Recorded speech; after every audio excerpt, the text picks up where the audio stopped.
Hello there, my friend, and good morning. Are you well today? Are you good? I hope you're really, really doing well. Just before you forget, no, psych. Of course, the coffee's here. Karen toe wis without 'n bietjie koffietjies, man. Lekker? So,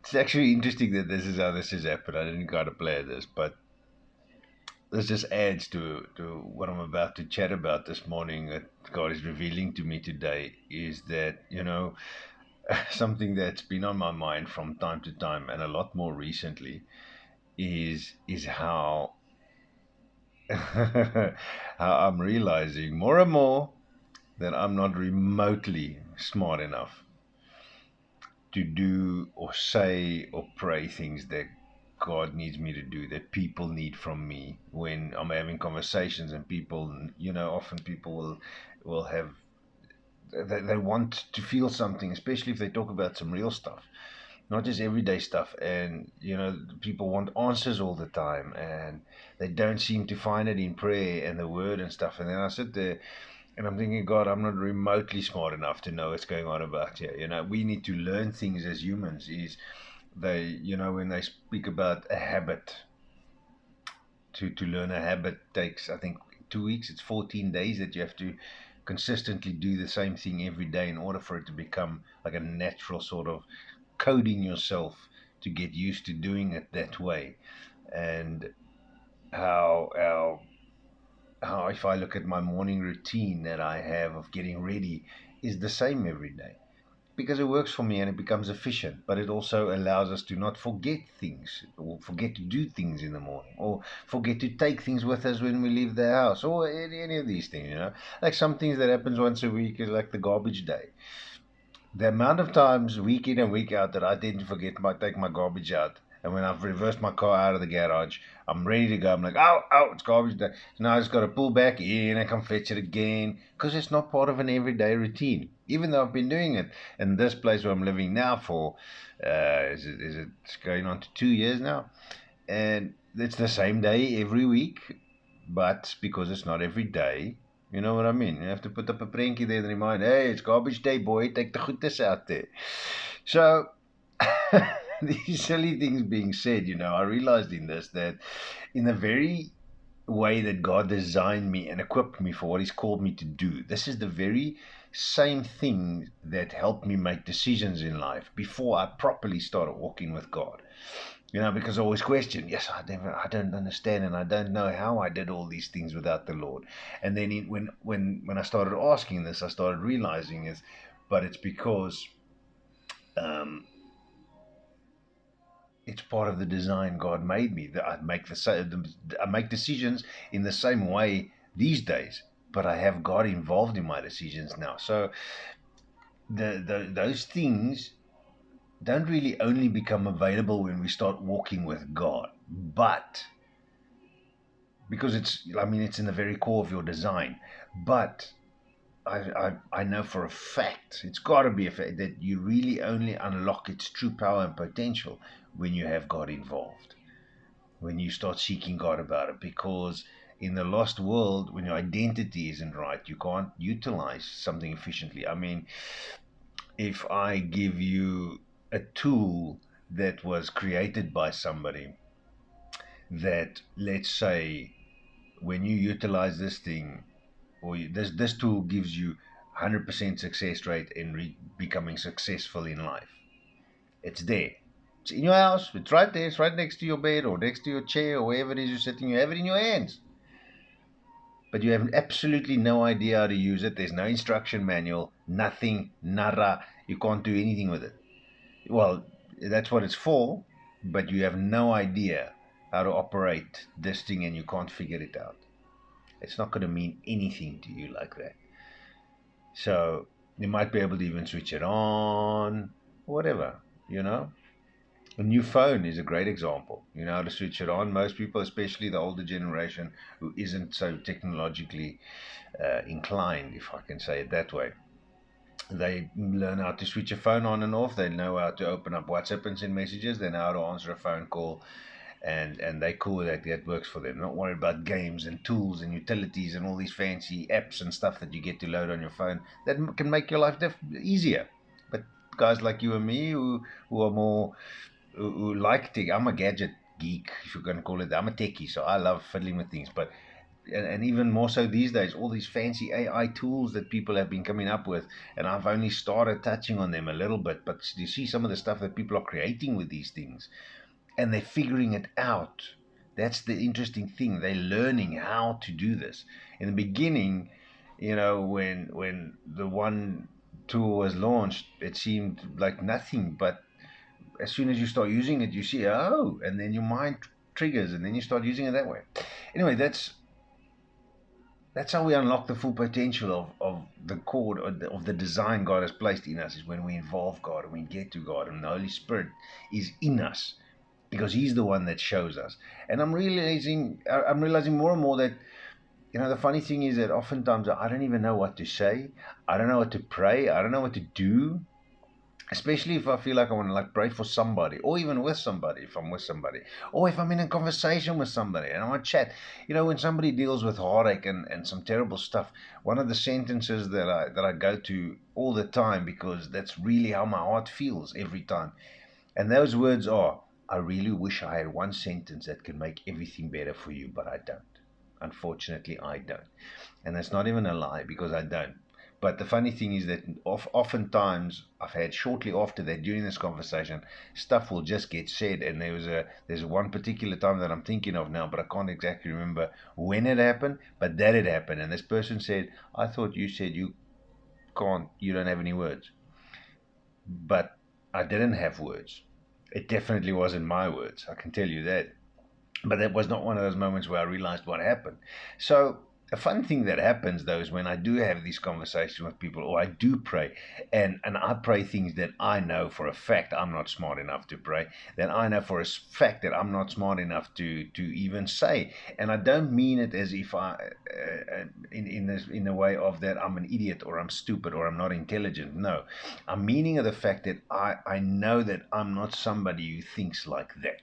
So if somebody's shopping for a house and they ask you to pray to help them find the right house, and actually this is actually a quick one of a sermon of one of my favorite pastors that I watched, where this happened with him, and and he prayed with the people, and he said in that prayer somewhere, he said, Lord, if something that hasn't showed up about this house that is wrong with it, I'm paraphrasing, let it come to light and put them off from buying this house if this house is not for them. And he shared in that moment, he says, I'm not smart enough to think of praying something like that. And a short while went by, and those people came to him and said, remember you prayed that? And they said, exactly that thing happened. And they didn't buy this house. That's incredible for me. It amazes me how this happens. And that's what I mean when I say I'm not smart enough. Because the Holy Spirit knows things we don't. God knows things we don't. And He helps us find the words and get the words. And, I've had the chance of speaking with a few particular people. And in sometimes when there's some specific people I get to, that's one of these fun things where I go, where did that come from? That wasn't me. That couldn't have been me. Well, I realized what I just said definitely couldn't have been me, because I'm not smart enough to say or think like that. And I have a good chuckle about it, and we have a laugh about it because it's fun. But in that same moment, I sometimes get so emotional because of the grace, because of the, I don't know, the grace that God has in my life to be able to operate through me. Merely, me, my faulted, sinful body and person that I am, with all my shortcomings and stuff, and God chooses to use me because we are just open. Once you open up yourself, you avail yourself for God to use. And a few scriptures to help you through this, to say that this is what He says. Because remember, Jesus said, I will send you the guidance counselor. I will send you the helper, and He will show you what to do. John chapter 14, verse 26 says, but the helper, the Holy Spirit, whom the Father will send in my name, He will teach you all things and bring to your remembrance all things that I said to you. Plain straightforward. The helper, the Holy Spirit, He's going to teach you everything. How's that? He will teach you all things. So the Holy Spirit teaches us things, and He will bring to your remembrance. So He will let us remember the stuff that Jesus said. He will help us remember things that we've learned, things that have been said to us, sermons that we watch, stuff like that as well. I apply this to life. That's how these things work. Mark chapter 13, verse 11 says, "But when they arrest you and deliver you up, do not worry beforehand or premeditate what you will speak, but whatever is given in that hour, speak that. For it is not you who speak, but the Holy Spirit." Don't premeditate thoughts on conversations you're supposed to have or things that are coming up, even if you manage to accidentally get in trouble at work maybe, and you have to have one of these hearing thingies. Don't premeditate. Spend your time with the Lord. Get your heart right. If you made a mistake, you made a mistake. If you didn't make a mistake and you're innocent, you should actually be less worried. We tend to worry more when we're innocent. It's weird, right? And that's a funny thing. Isaiah chapter 30:21 says, "Your ears shall hear a word behind you saying, 'This is the way, walk in it,' whenever you turn to the right or whenever you turn to the left." So we have to tune in because He's got a voice. And the Holy Spirit is very, very gentle. He's very, very soft, I want to say, if I can use that word. In Romans 8, man, Paul writing a bit here for us again. Verse 26 and 27 says, "Likewise, the Spirit also helps us in our weaknesses. For we do not know what we should pray for as we thought." Let me say that right, because I had a weird gap there. "For we do not know what we should pray for as we thought. But the Spirit Himself makes intercession for us with groanings which cannot be uttered. Now He who searches the hearts knows what the mind of the Spirit is, because He makes intercession for the saints according to the will of God." How beautiful is that the Holy Spirit intercedes for us. When you pray in your heavenly language, if you've been baptized in the Holy Spirit that way, to receive that uttering language of prayer, it's so beautiful to know that there's intercession taking place for us in those moments, and that's what it is. And the Holy Spirit praying for us. So He shows us what to do, He tells us what to do, but He also speaks for us and prays for us. I love that, I love how the Word says these things, and I know that Jesus told us that this is what the Holy Spirit is going to do when He comes. This is where our power from Jesus comes from, is through the Holy Spirit in us, is that we can do everything Jesus did and more.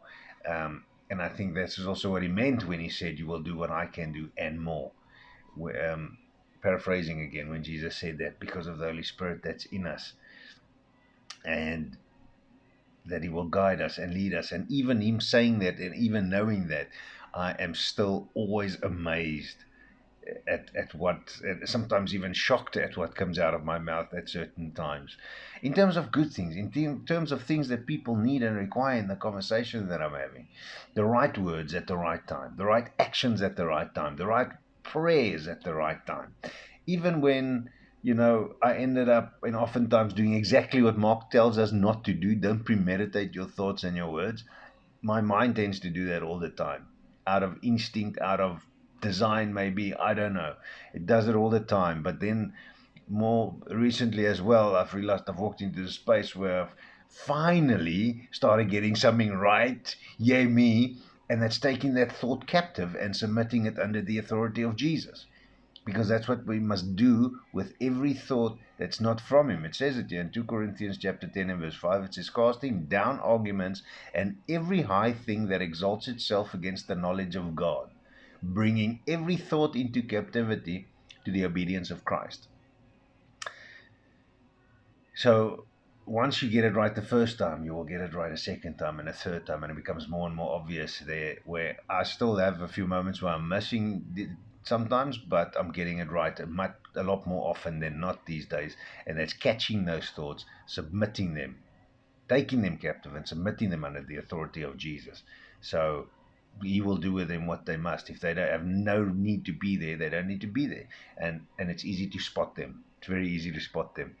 And that way you can get rid of them. But I guess in all of this today, I just want to encourage you that you shouldn't hold back because of that. You might be afraid of what you need to say, or what you need to pray, or what you need to do.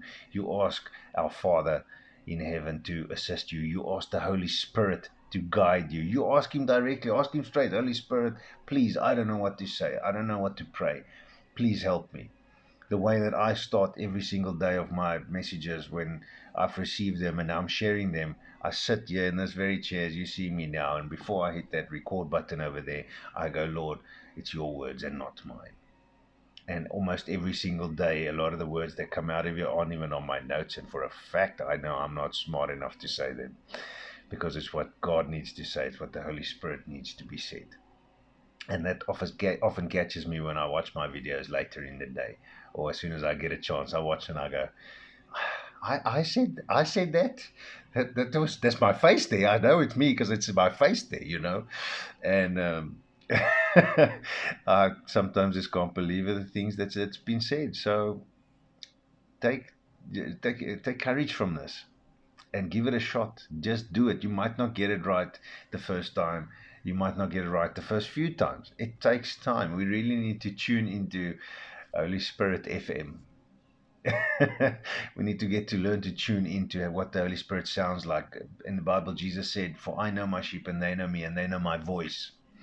And it's the same with the Holy Spirit. You'll get to learn to know His voice and what He sounds like and what He feels like when He pitches up in these moments. But it takes exercise to get there, because you need to learn to apply these things, But don't let the fear of not knowing hold you back, because God will give to you what's needed in that time, especially if you walk with Him. Even if you've never had the opportunity that happened to you, don't let it hold you back. Walk and say, Holy Spirit, help me. Even if you just said it this morning and you don't say it in that moment, you've already asked it today. So God will make it happen if it needs to happen, when it needs to happen. And He'll be there with you, walking with you all the way. And the Holy Spirit will guide you. I love Isaiah's one where He says, this is the way, walk in it. He will show you where to walk. He will show you what to do. He will show you what to say. He will show you what to pray.